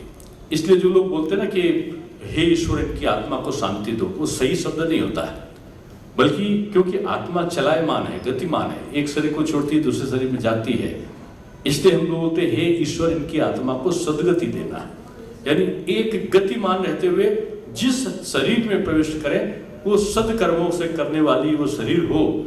मैं ईश्वर से यही प्रार्थना करूंगा, हे ईश्वर योगेश प्रवीण जी का अगर जन्म ना हुआ हो दूसरा, तो हमारे लखनऊ में इनको फिर से जन्म देना, और इस लखनऊ में फिर से वो चैती सवैया का गान यहाँ पर हो। आपने मुझे बुलाया, मैं बिल्कुल आह्लादित हूँ, मनोभाव से ग्रसित हूँ, और पुरानी परिकल्पनाओं में, पुरानी कल्पनाओं में कि मैं सरन साहब का बोल्ड देखता था छोटे पर में, पूछता था कौन बड़े आदमी क्या उनके साथ में बाहर पुलिस वाला आपने लगवा रखा था, वो राइफल लेके बैठता था। जब तो मैं बोलता था कि कोई बड़े आदमी होते हैं बाहर ये पुलिस की गार्ड बैठता है, तो बताते हैं बहुत बड़े वकील हैं और खूब क्रिमिनल्स को जेल भिजवाते हैं, इसलिए इनकी सुरक्षा दी गई है। आज मैं जब देखता हूँ, आज तो हम लोग भी चलते तो ना चाहने पे भी बहुत सारी चीज़ें मिल जाती हैं, लेकिन सरन साहब बहुत मधुर हैं और संबंधों का निर्वहन करने वाले व्यक्तित्व में से हैं। आपने मुझे बुलाया, मैं आभार व्यक्त करता हूँ। बहुत सबका एक फोटो हो जाएगा, और आप लोग इधर आ जाइए, इनके साथ फोटो।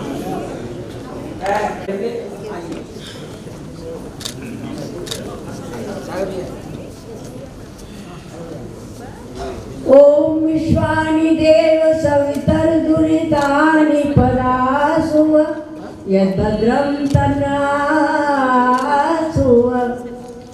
शुभं करोति कल्याणं आरोग्यं सुखसम्पदां शत्रुबुद्धिविनाशाय दीपज्योतिर्नमोऽस्तुते वह्निनायोहितं शुभं सिद्ध्यर्थं सर्वकार्योऽयं मङ्गलदीपं नमाम्यहं मङ्गलदीपं नमाम्यहं मङ्गलदीपं नमाम्यहम् असुतो मा सद्गमय तमसो मा ज्योतिर्गमय मृत्योर्मा अमृतं गमय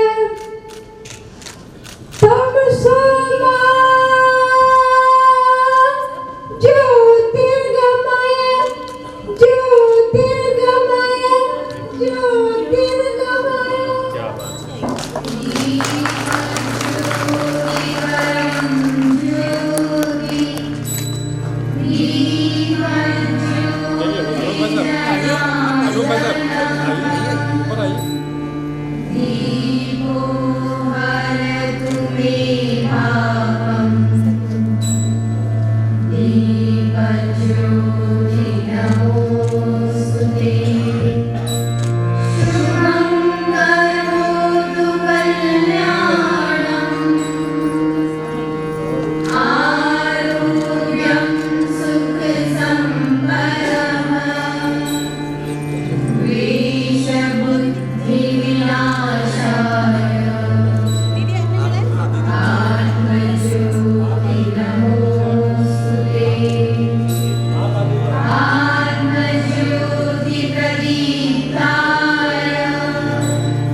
हो जाते हैं।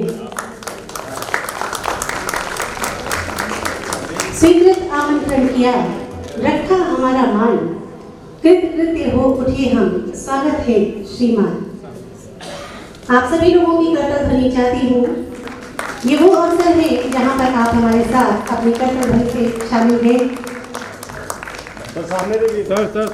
अर्पित श्रीमान आपको चंद सुवासित फूल, क्षमा याचना करते हैं गर हो जाए भूल।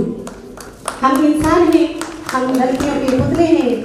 एक कार्यक्रम का आयोजन करने में अक्सर छोटी बड़ी गलतियां हो जाती हैं और अगर ऐसा हो तो हमारे आदरणीय माननीय मुख्य अतिथि जी बहुत ही हो रहा है और ऐसे में सम्मुख हमारे अति विशिष्ट इनका स्वागत हो रहा है। जोरदार तालियों से स्वागत कीजिएगा। सूरज जैसे आप हैं, हम हैं दीपक तुच्छ, क्या कर पाए भेंट हम अर्पित करते पुष्प। हम सभी लोग अतिथि देवो भव की भावना से परिपूरित हैं। हम सभी लोग अपने अतिथियों का सम्मान कर रहे हैं। ये हमारा भी बहुत बड़ा सौभाग्य है क्योंकि किसी का सम्मान करना हमारा अपना मान बढ़ाता है और ऐसे में जब एक सम्मानित व्यक्ति ही दूसरे व्यक्ति सम्मानित व्यक्ति का सम्मान कर रहा हो तो ऐसे में सम्मानों का भी सम्मान बढ़ जाता है। देर से हमारे बीच में कार्यक्रम को आशीर्वाद दे रहे हैं, उनका स्वागत हो रहा है। बहुत ही शालीन व्यक्तित्व के धनी हमारे जस्टिस राघवेंद्र कुमार जी, जिन्होंने हमारे सभी नन्हे मुन्ने कलाकारों को आशीर्वाद दिया है।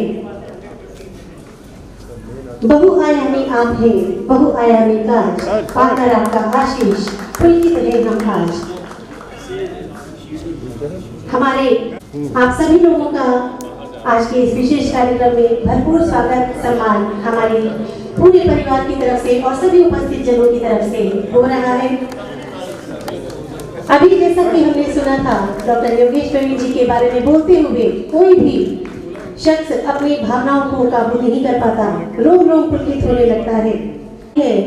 उनकी जिन्होंने आज का ये भव्य आयोजन संकल्पित किया और उसको चरितार्थ किया, जोरदार तालियों से स्वागत कीजिएगा एडवोकेट श्री के सरन जी का, जो आज इस कार्यक्रम के मुख्य आयोजक हैं और जिन्होंने हम सब की साक्षी है कि जिन्होंने रात दिन एक करके मुझे लगता है कि 29 अक्टूबर से यानी 29 अक्टूबर 2022 से ही आज की 28 अक्टूबर 2023 की परिकल्पना शुरू कर दी थी।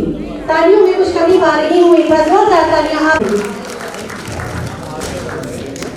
और देख रहे हैं। क्यों ना हो, अभी हमारे माननीय मुख्य अतिथि जी ने कहा कि डॉक्टर योगेश प्रवीण इस वक्त जहाँ कहीं भी है वहाँ ही वो हारमोनियम जरूर बजा रहे होंगे। बिल्कुल उनका संगीत है कि थोड़ा धैर्य बनाए रखेंगे। और प्रोफेसर कमला श्रीवास्तव साहब तो अपनी जगह पर बैठी हैं, उनको वहीं पे हम लोग करेंगे। श्रीमती इंदिरा श्रीवास्तव जी आइए, आप कृपया आ जाइए, मंच पे आइए। उनको पूछेंगे यहाँ पे DS श्रीवास्तव जी, अनूप श्रीवास्तव जी, संजीव वर्मा जी, आप कुर्सी उठा के इसके साथ निर्मला कुमारी जी, कामेश श्रीवास्तव जी, प्रेम कुमार आनंद, भैया साइड हो जाना, कमलेश नारायण श्रीवास्तव, डॉक्टर कमलेश नारायण श्रीवास्तव, मिसेस शक्ति श्रीवास्तव, आलोक शुक्ला। मैं आप लोगों को डॉक्टर साहब आपसे ये एक और निवेदन करना चाहता हूँ, आपको ये जान के हैरत होगी। हाँ भैया कैमरा, भाई साहब मोबाइल सबने जो जिनको सम्मानित करना उनको माला पहना दीजिए। पहनिए, आप पहनाओ सबको, आप लोग ले लेके अपने हाथ पहन लीजिए।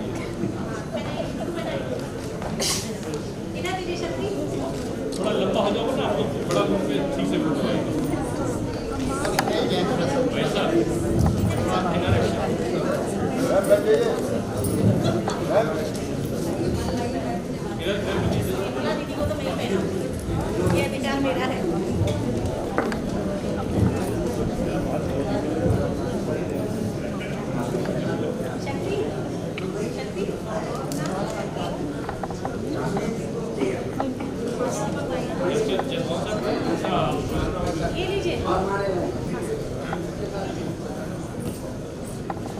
आप लोग ऐसे हो जाइए, सर थोड़ा सा पीछे हो जाइए, स्ट्रेट हो जाइए।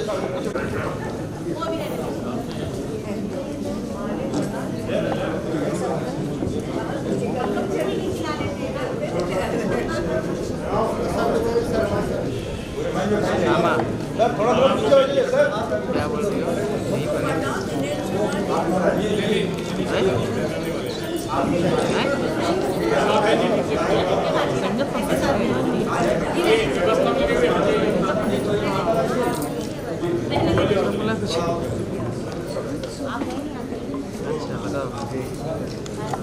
सर नहीं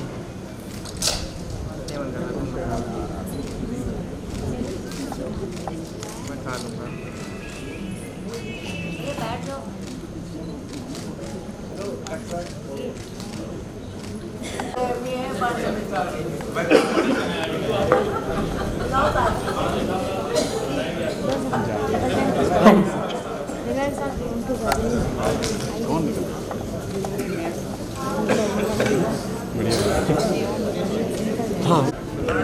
हेलो, हमारे बीच में अपना बहुत ही कीमती समय लेकर आए हुए माननीय मुख्य अतिथि श्री दिनेश शर्मा जी, जो कि हमें आशीर्वचन देकर डॉक्टर योगेश प्रवीण जी को नमन करके प्रस्थान कर रहे हैं। आप लोगों से निवेदन रहेगा कि एक बार जोरदार करतल ध्वनि से हम उनकी विदाई के लिए भी उनका अभिनंदन करना चाहते हैं। लखनऊ की तालियों में दम क्यों नहीं है, मुझे समझ में नहीं आ रहा। बहुत बहुत धन्यवाद। ये तालियां हमारे मुख्य अतिथि जी बाहर जा रहे हैं, उनको वहां तक सुनाई देनी चाहिए, क्योंकि और यहाँ अतिथि का सत्कार हम विभिन्न तरीकों से करते हैं। 1 मिनट जी। अनूप श्रीवास्तव। मैं योगेश प्रवीण जी के लिए 4-6 पंक्तियां कहती हूँ। ब्रह्मलीन पद्मश्री डॉक्टर योगेश प्रवीण सर्वदा रहते थे नवीन नवीन। लखनऊ में थे वो या उनमें था लखनऊ, तो वे लखनऊ के एक लखनवी हसीन खुशनुमा चेहरा कहीं नहीं दिखे गमगीन। अच्छे कर्मठ कर्मों में सदा रहते तल्लीन। उनकी लेखनी विरासत कोई नहीं सकता था छीन। वे लखनवी के में थे यासीन, वो कितने महान थे, सब लेते थे चीन। अब यहाँ पर आप लोग उनका जवाब सुनेंगे तो आप मस्त हो जाएंगे। जब मैंने ये उनको ऐसे कई बार सबके लिए कहती हूँ, तो मैंने जब ये कहा तो उन्होंने कहा कमला जिज्जी है, जिज्जी कहते थे। इस समय मैं 91 बरस पार कर चुकी हूँ, तो मुझे जिज्जी कहते थे और पैर भी छूते थे मेरे। मैं क्या बताऊँ, मेरे तो बहुत प्यारे थे। उन्होंने कहा कमला जिज्जी आप मेरे लिए इतना मीठा मीठा बोल देती हैं तो मैं हो जाता हूँ नमकीन। आप ये देखिए कितनी अच्छी तुकबंदी जोड़ी उन्होंने, प्रवीण में नमकीन, ये उनका जोड़ा। Thank you. सजन मोरे मन बसिया, फूल बगिया में छाए बहार। सजन मोरे मन बसिया, भंवरा कली से कहे बार बार। चुराया तूने मोरा जिया, कहे भंवरा कली से बार बार। चुराया तूने मोरा जिया। अम्मा की डाली कोयलिया बोले, महकेली फुलवैया बोले। कहीं जाने ना सब संसार, चुराया तूने मोरा दिया। फूल बगिया में छाई बहार, सजन मोरे मन बसिया। चंचल नैन रसिक रत्नारे, जुल्म किए कोई जादू डाले। जुल्म किए कोई जादू डाले। तू तो चंदा में चंदन हार, चुराया तूने मोरा दिया। फूल बगिया में छाई बहार, सजन मोरे मन बसिया। ऐसे न देखो मोहे सवलिया, लग जाएगी मोहे नजरिया। लग जाएगी मोहे नजरिया। तू तो चंदा में चंदन हार, चुराया तूने मोरा दिया। फूल बगिया में छाई बहार, सजन मोरे मन बसिया। सजन मोरे मन बसिया, सजन मोरे मन बसिया। श्री जस्टिस राघवेंद्र कुमार जी से रिक्वेस्ट है कृपया मंच पे आ जाएं, और श्री विराज सागर दास जी से भी रिक्वेस्ट है कृपया मंच पे बता जाएं। चाहता था योगेश प्रवीण ग्रुप के सदस्य कहाँ तक फैले हुए हैं। हमारी बहुत सब बेटी के समान, बहुत छोटी, बहुत प्यारी शिष्या सदस्या स्विट्जरलैंड में बैठी है, नेहा वर्तिका, जो हमारे ग्रुप की पहले मॉडरेटर थी और उसने बहुत ही ज़्यादा ग्रुप के लिए कार्य किया। वर्तमान में हमारे मॉडरेटर प्रेम कुमार आनंद जी हैं और शक्ति श्रीवास्तव हैं, लेकिन इन लोगों ने भी पहले ग्रुप को उठाया। उनके मम्मी पापा आए हैं स्विट्जरलैंड से, वो होने के कारण उस लड़की को भी ये पुरस्कार उन लोगों को दिए जा रहे हैं जिनका सबसे ज़्यादा कंट्रीब्यूशन ग्रुप में है। कंट्रीब्यूशन मीन्स जिन लोगों ने अपनी रचनाएं साल भर योगेश जी के बारे में भेजी हैं, कविताएं भेजी हैं। तमाम लखनऊ के जाने माने कवि और कवित्रियाँ यहाँ बैठे हैं। निर्जा शुक्ला जी हैं, मधु बोधवी हैं, और इसी तरह से सुधा जी हैं, सुधा बोधवी जी और मधु श्रीवास्तव, और रह जाने हमारे बीच में विमल पंत जी भी हैं, निवेदिता श्रीवास्तव निवी जी भी हैं, और प्रतिभा गुप्ता जी हैं, हमारे निर्भय नारायण गुप्ता जी भी हैं, डॉक्टर कमलेश नारायण श्रीवास्तव भी हैं। बहुत सारे लोग बैठे हैं। मैं भी चाहूँगा कि हमारे आदरणीय अतिथि द्वय जो है, एक हमारे जस्टिस राघवेंद्र कुमार साहब, और मैं एक बात आपको ज़रूर बताना चाहूँगा। मैं जानता हूँ कि मैं इसमें कार्यक्रम में 2 मिनट लूँगा, लेकिन इतना ज़रूर बताना चाहूँगा आगे आने वाली पीढ़ी को और अपने बच्चों के कि योगेश प्रवीण जी का क्यों कहा करते थे, जो मैंने आपको भी सुनाया था कि जैसे मैंने बताया था कि अपनी यादों में हमें आबाद रखना, बहुत आएंगे याद, हमें याद रखना। मिलकर तो मन ले लेते हैं, फिर दुख दे जाते हैं लोग, हरदम राह निहारे कोई, पर कब लौट के आते हैं लोग। तो योगेश जी हमारे बीच में नहीं हैं। वैसे ही मैं बताऊं कि वो जो कहा करते थे, विराट भैया वो कहा करते थे कि लखनऊ की गलियों में फरिश्तों के पते मिलते हैं। तो अभी मैं किस्सा सुना रहा था दिनेश शर्मा जी को कि वो लखनऊ योगेश जी जब कहते थे फरिश्तों की बात, वो दो नाम बहुत लिया करते थे, डॉक्टर दिनेश शर्मा का कि उन्होंने मेयर के रूप में, और दूसरा डॉक्टर अखिलेश दास गुप्ता का। वो कहते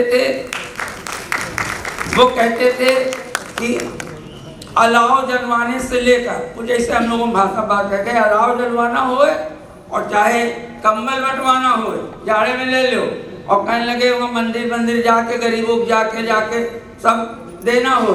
अगले कहने लगे, जिस कहावत थी ना वो 1785 में राष्ट्रदौला यहाँ राजधानी लखनऊ लाए थे फैजाबाद से शिफ्ट करके, तो योगेश जी बताते थे कि और राष्ट्रदौला अपने ज़माने में जब थे, तो जब ये बनी इमामबाड़ा और रूमी दरबारा, तो रात को तुड़वा देते थे लोगों से और उनकी मदद करने के लिए, क्योंकि 22,000 लोगों को जब यहाँ पर अकाल पड़ा तो खाने का नहीं था, तो वो लोग गरीबी की वजह से ना भीख मांग सकते थे, ना फ्री ले सकते थे, मेहनत से चाहते थे, तो वो रातों को अपने घर से निकलते थे। और वो बड़े जो अच्छे मिडिल क्लास के लोग वो जा करके वहाँ काम करते थे और राती में पैसा सुबह भोर होते ही लेके चले आते थे, उससे अपनी जीविका पालते थे। तो ऐसा बादशाह था आसफुद्दौला। तो लोग कहते थे जिसको न दे मौला उसको दे आसफुद्दौला। और निर्मला जी आपको बताऊं, सर आपको भी बताऊं, जस्टिस राघवेंद्र साहब को, कि मैंने भी इस उनकी कहावत का योगेश जी के संपर्क में रहने से जो मैं रहा, तो जब मैं वकालत कर रहा था तो मैं जस्टिस मुर्तजा हुसैन साहब हुआ करते थे, अभी जो वर्तमान आपके साथ जस्टिस इम्तियाज मुर्तजा थे, उनके पिताजी, और बड़े रॉयल जज थे, और बहुत ही बिल्कुल खुली अदालत में हर आदमी हर बात उनसे कर सकता था। तो मैं गया, नया उस समय शायद 76 की बात है, मैं नया वकालत शुरू किया था मैंने, तो एक 307 की जमानत लेके गया। तो बड़ा मामूली सा मामला था कि उसने गोली मारी, फिर उसके बाद जीने पे भागा तो दूसरी गोली उसको नहीं लगी। तो बोले मियाँ क्या कहना है?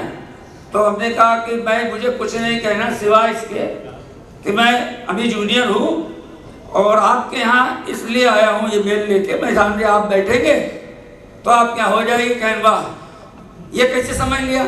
हमने कहा मैंने सुना जिसको न दे मौला उसको दे आसफुद्दौला। बड़े जोर पे साकता हंसे और हमसे कहा अच्छा बैठिए मियाँ, सरकारी वकील का बताइए क्या है। और उसके बाद उन्होंने बेल ऑर्डर लिखा।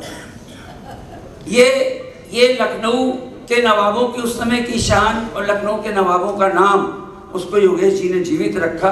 और 1724 से जब यहाँ पर बुरहान मुल्क आया था, सादत खां बुरहान मुल्क, तब से लेकर के पहले 1590 में अकबर ने 12 सूबों में बांटा था हिंदुस्तान को, तब अवध एक सूबा बना था, तभी से इसका नाम अवध पड़ा। और अवध का पूरा इतिहास योगेश जी ने लिखा। फिर उन्होंने बताया 1724 में जब ये जहाँ लक्ष्मण टीला है यहाँ पर जब आए, तो उन्होंने यहाँ शेखों को डोमिनेट करके, शेखों को गिरा के, उनको ख़त्म करके तब कब्जा किया। और उसके बाद फैजाबाद में तब राजधानी रहा करती थी। तो 1785 में जब लखनऊ ले गया आसफुद्दौला ने, लखनऊ को लखनऊ बनाया। कोठी फरहाद बख्श, कोठी हयात बख्श में आपको बता रहा था, जो गवर्नर हाउस है, तारों वाली कोठी जो स्टेट बैंक ऑफ इंडिया है, खुर्शीद मंजिल जिसमें लामार्टिनियर गर्ल्स है, मार्टिन कोठी जिसमें लामार्टिनियर बॉयज है, और न जाने इस तरह से सारी कोठियों का एक इतिहास है। तो वो कहते थे, जब उन्होंने आसफुद्दौला का नाम लिया तो डॉक्टर अखिलेश दास के नाम को लेकर, ये दिनेश शर्मा जी को कहते थे, डॉक्टर अखिलेश दास गुप्ता को कहते थे कि पुराना किला गली में चले जाओ। वो बनारसी जात का लड़का, ऐसे कहते बाबू बनारसी जात का लड़का, कहने लगे गजब ढाए लखनऊ में, इस तरह का कहने लगे जिस तरह से दोनों हाथ से बांटता है, कुछ शादी हो कुछ हो चले जाओ, जो चाहो वो लिए चले आओ। और कहने लगे गरीबों की इतनी मदद। तो वो डॉक्टर अखिलेश दास को बहुत मानते थे और मिलने भी जाते थे। और अक्सर उनके यहाँ ऑफिस में मिस्टर सुधर्मा सिंह हैं, तो उनके पास जाके बैठते थे और उनकी बात कभी भी डॉक्टर अखिलेश दास जी ने नहीं काटी। और जिस मामले में, जिस अपने गली के संबंध में, जिसके संबंध में भी गए, वो बताते थे जब ये मेयर हुआ करते थे, सबसे यंग मेयर थे डॉक्टर अखिलेश दास गुप्ता लखनऊ के, और उनके ज़माने से उन्होंने इतिहास बताया कि किस तरह से उन्होंने लखनऊ को संवारा, सुधारा। फिर वो जब डॉक्टर अखिलेश दास गुप्ता के बारे में बताते थे कि किस तरह से दिवाली में घरों घरों में मिठाई बंटवाते हैं, गरीबों की मदद करते हैं, लड़कियों के ब्याह में करते हैं, तो कहते थे कि जब उनकी डेथ हुई तो इत्तेफाक से हम लोगों को सुबह 9 बजे ही मालूम हो गया। कोठी पे मैं था, वहीं पर उनका फ़ोन आया 1-1:30 बजे के करीब, और कहने लगे कहाँ हो? हमने कहा हम तो यहाँ हैं। तो कहने लगे लो, उनके जो वर्ड थे मैं बता रहा हूँ, आए लो। एक और फरिश्ता चला गया। तो योगेश जी लखनऊ की एक बस्ती का नाम ले लीजिए, किसी के बुजुर्ग का नाम पूछ लीजिए, उसके पूरे घर का इतिहास बता देते थे। और आपके घराने का एक, और यही नहीं, उनकी देखिए, उनके कायल उमराव जान बनाने वाले मुजफ्फर अली और सारे के सारे लोग जितने थे वो सब, तो सारे के सारे लोग उनको मानते थे। जुनून पिक्चर का गाना उन्होंने घर में बैठ के शशि कपूर और श्याम बेनेगल ने लिखवाया, और जिसको मैं बताया कि यहाँ संगीता बैठी है, संगीता ने और उनकी बहन मंजू ने मिलकर उसकी धुन बना के कैसेट में दी, और वही श्याम बेनेगल ने गवाया, आशा भोसले ने उसको गाया। उन्होंने बीबी नातियों वाली के.पी. सक्सेना साहब का पद्मश्री के.पी. सक्सेना साहब का इस दूरदर्शन में उसके गीत इन्होंने लिखे और कहानी उन्होंने लिखी। के.पी. सक्सेना साहब जिन्होंने लगान की स्टोरी लिखी थी। नागर साहब से ऐसे था। इतनी महान विभूतियाँ लखनऊ में हुई, लेकिन जितना लोग योगेश प्रवीण साहब के लिए रोते हैं, जुड़े हैं, क्योंकि उन्होंने लखनऊ से आशिकी की, लखनऊ से मोहब्बत की और अपनी जवानी लखनऊ के नाम कुर्बान कर दी।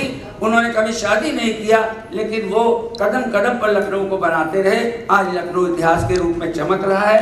हमारे ग्रुप का उद्देश्य यही है कि हम उनके लेखों को, उनकी कहानियों को अपने काव्य के माध्यम से, रचनाओं के माध्यम से, कवियों के माध्यम से, गायकों के माध्यम से प्रस्तुत करें।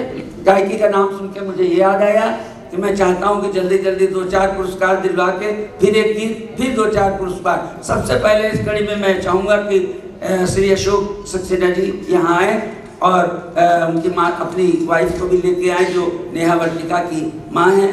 नेहा वर्तिका स्विट्जरलैंड में बहुत बड़ी अच्छी कवित्री और लखनऊ के बारे में ऐसा लिखती है, योगेश जी के बारे में ऐसा लिखती है, पोस्ट डालती हैं कि उन्होंने वहाँ बैठ के पुरस्कार हासिल किया है, जो सम्मानित करने के लिए। तो मैं चाहता हूँ कि यहाँ आके वो पुरस्कार ग्रहण करें। फिर मैं अखिलेश मैन जी से कहूँगा कि वो भी आ जाएं, और आप लोग उसी रफ्तार से सीट निकाल के देते रहिए।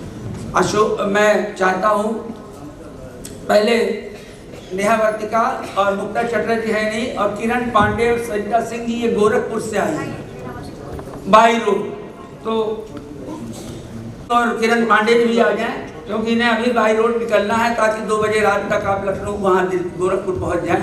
तो मैं चाहता हूँ कि आदरणीय राघवेंद्र कुमार साहब, विराज जी और